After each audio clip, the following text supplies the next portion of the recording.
Good evening. I want to thank you for being so humble and nice, considerate to come out here and listen to what I have to say. But what I have to say is mine. It was never mine. It's ours. I never believed that I would find myself in front of an audience having to talk about a subject that we all once knew. A subject that is as old as creation. And if you want to see what I'm talking about, we have to just take a look at the zoo. The zookeeper doesn't feed the gorilla the food of the polar bear. Am I right? So how come we eat the food of everybody?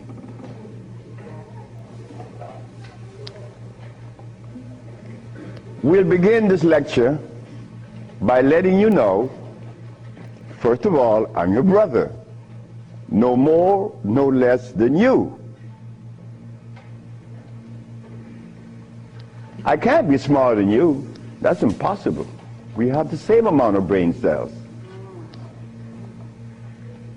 So how was I privileged to be navigated to this information? I don't know. I don't even question myself. I just like to live. As a little boy, I hated school. That is the truth. I didn't go to school. I didn't like school. I didn't like to comb my hair. I didn't like a whole lot of things. I didn't like money. I was 12 years of age. I was Seventh-day Adventist. Corby Brown. We left that afternoon from the church. It was the 13th Sabbath. I said, Kirby, how did you like the lecture? I didn't. I said, why you didn't, Kirby? Because they talk about Solomon. I want money. I said, Kirby, but when you have wisdom, you have everything. Well, I don't know what wisdom is now, nor then. But I knew that money was not my pursuit. Kirby said, I want money. We were 12 years of age, 1945. I'm 73 years of age now. In 1994, a young man by the name of Tom Flowers came to me and said, guess who is coming tomorrow? I said, who? Kirby Brown. I said, well, if I remember correctly, Kirby said when we were 12 that he wanted money. I hope he made millions of dollars. I don't have any millions. I don't even have $1,000. But you don't. But that's okay. I live. I found that avenue, or it was shown to me how to live. Not to read books. Because everybody reads books. But yet, society is deteriorating more every day. Everybody reads books. The brother called the other day on the radio and said that he asked about corn, right? Corn? He read books. He said that the text, the Kemetic text showed him that corn is good. Well, he better examine his text, because corn was made by man. But anyway, Kirby said he wanted money. That was a Thursday. Tom Flowers said, Kirby is coming tomorrow. So I said, well, if Kirby didn't make his millions, I'm going to remind him that we are alive. We are alive. Kirby didn't arrive. Kirby would never arrive. They had to take axe to chop the hotel door down. Kirby died of a heart attack. Kirby weighed 390 pounds. Kirby wanted money. He became a cab driver in New York. I didn't want any money. I didn't want it then nor now. Because it's not important in your life. It was never important in our lives. The Maya shows that. The Maya built pyramids. The Maya lived for millions of years in the jungles of Central America. No money. The Africans? How long did we live in Africa without money? Since creation. Now they tell us we need money to fight AIDS. Brothers and sisters, we are at a deficit, a tremendous deficit, a deficit that if we do not pay attention, I'm glad I did. I'm glad I did, because I remain that obedient boy that just lost his mama 4 days ago.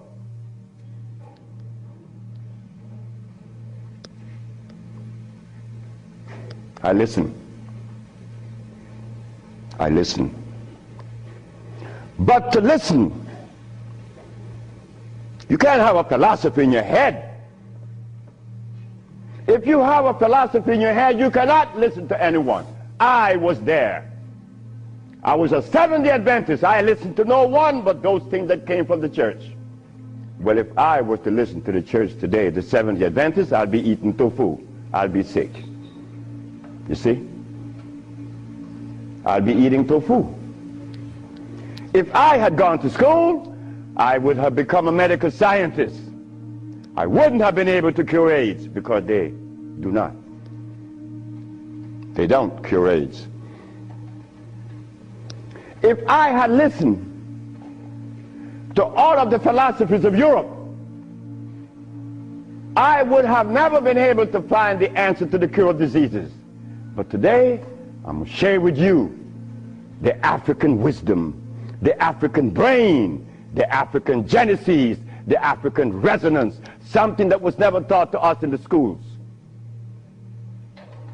Well, why should we expect the school to teach us something that would enhance our growth and save our lives? Why should the school teach you that? When in history has there ever been examples to show that one race of people is indebted to another? That has never been. Then you tell me that the white man is a bigot. The white man was never a bigot. He was never a discriminator. The white man is a person that obeys the first law of nature. Self-preservation is the first law of nature. So the white man, whenever he proceeds to preserve his race, and we sit back and say he's a bigot, it's only because we have lost it and we don't even know how to get ourselves out of this mess. I'm one of them. I'm you standing here. But one day it was to be that your brother would be shown something that would change the profile of things. I left my country, where I was born then. In 1953 to New Orleans, I became a merchant seaman. I was 20 years of age. As a merchant seaman, I became an engineer 5 years later. I'm a steam engineer. Don't ask me how I did that, because that's going to baffle you, because I've never been to school, and I don't read books. I don't read books now, nobody's book. I'm not even going to read my own.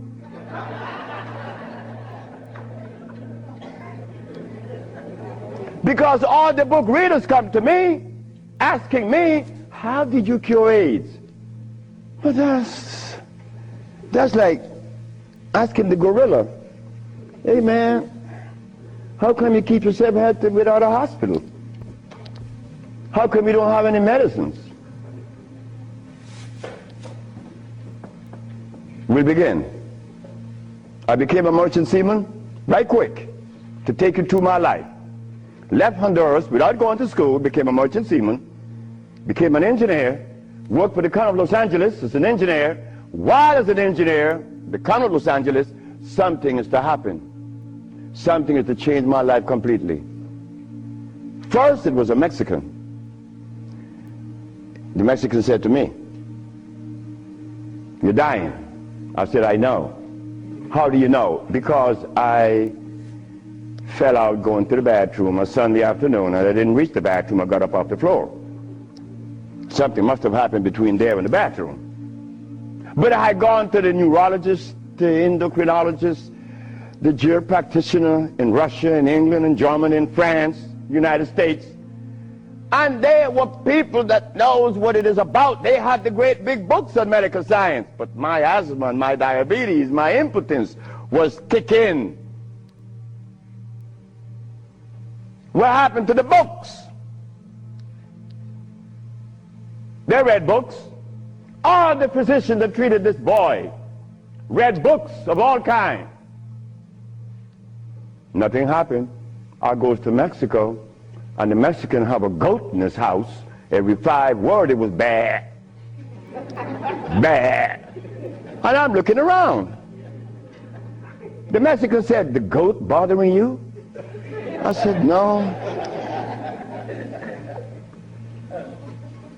"You're dying because you are disobedient." Then he brought the Holy Bible. "Honor thy mother and thy father, that thy days may be long upon the land." That's in the Bible, isn't it? But how could we honor our mother and our fathers when we don't even know what they were about? You don't tell that to an elephant, to honor his mother, because when he's born, he follows his mother and watch what his mother eats. Do you and I know what our mothers ate in Africa? We don't know, yet we dialogue. We dialogue on this level of intelligence because I know Plato, I know Aristotle, I know all about Diogenes, but you don't know what your mama ate. So everything that you talk about means absolutely nothing. So you see where they have us at a deficit? That's why we need each other. Now, when I became an engineer, the Mexican said, "Stop eating. Don't eat anything." For how long? 3 months. I said, "Are you crazy?" He said, "No, you nuts." You ask me if I'm crazy. You've been eating garbage for 30 years. You've been eating garbage. And I'm going to remove the garbage for 90 days, and you ask me if I'm crazy. What was I eating? Hog maws, chitlin, neck bones, crackling bread, Lorne in New Orleans.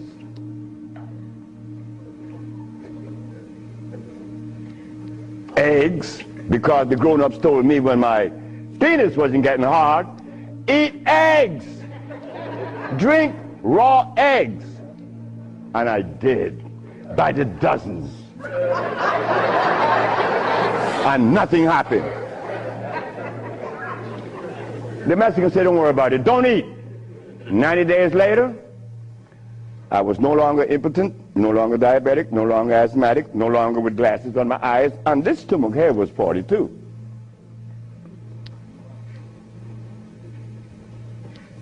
What happened to the science that the physicians were using, medical science? It didn't work, isn't it? But it worked with me. The herbs work with me. This Bible says,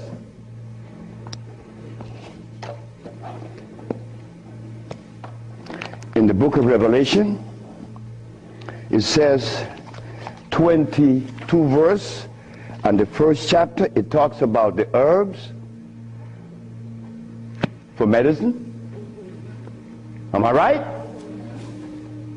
Well, ladies and gentlemen, what could have happened to us that when my brother, who's a preacher for 30 years, was sick, and instead of going to God's medicine, he went to the physician to get a chemical in his arm.